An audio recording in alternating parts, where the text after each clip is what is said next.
টলিউডের অন্যতম জনপ্রিয় জুটি দেব ও শুভশ্রী গাঙ্গুলি। ভক্তদের কাছে আদর করে পরিচিত এই জুটির নাম দেশু। দীর্ঘ এক দশকের ব্যবধান শেষে গত বছর তাদের অভিনীত ছবি ধূমকেতু মুক্তি পায় এবং দর্শক প্রিয়তার পাশাপাশি বক্স অফিসে ব্লকবাস্টার সাফল্য অর্জন করে। এবার আবারও সুখবর নিয়ে ফিরছেন দেব শুভশ্রী। দীর্ঘদিনের মান অভিমান ও দূরত্ব ভুলে চলতি বছরে দুর্গাপূজায় নতুন সিনেমা নিয়ে হাজির হচ্ছেন এই তারকা জুটি।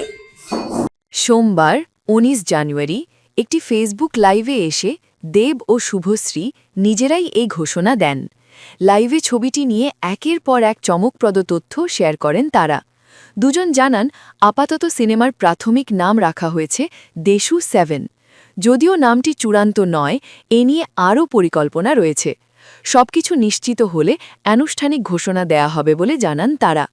সিনেমাটি কে পরিচালনা করবেন কিংবা আরও কোন কোন অভিনেতা এতে যুক্ত হচ্ছেন সে বিষয়ে এখনও বিস্তারিত কিছু জানানো হয়নি।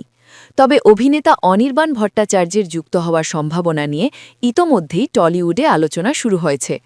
সবচেয়ে বড় চমক এসেছে ছবির মুক্তি ও টিকিট বুকিং নিয়ে। দেব ও শুভশ্রী জানান আগামী ১৬ অক্টোবর প্রেক্ষাগৃহে মুক্তি পাবে দেশু 7। শুধু তাই নয়, মুক্তির প্রায় ১০ মাস আগেই শুরু হচ্ছে অগ্রিম টিকিট বুকিং। সোমবার দুপুর ৩টে থেকে ফার্স্ট ডে ফার্স্ট শোয়ের টিকিট পাওয়া যাবে। প্রথম ২০০০ দর্শক পাবেন দেব ও শুভশ্রীর অটোগ্রাফ সংবলিত বিশেষ গোল্ডেন টিকিট।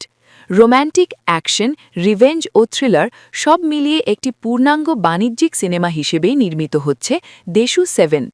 ফলে দেব ও শুভশ্রীর প্রত্যাবর্তন ঘিরে দর্শক ভক্তদের উন্মাদনা ইতোমধ্যেই তুঙ্গে।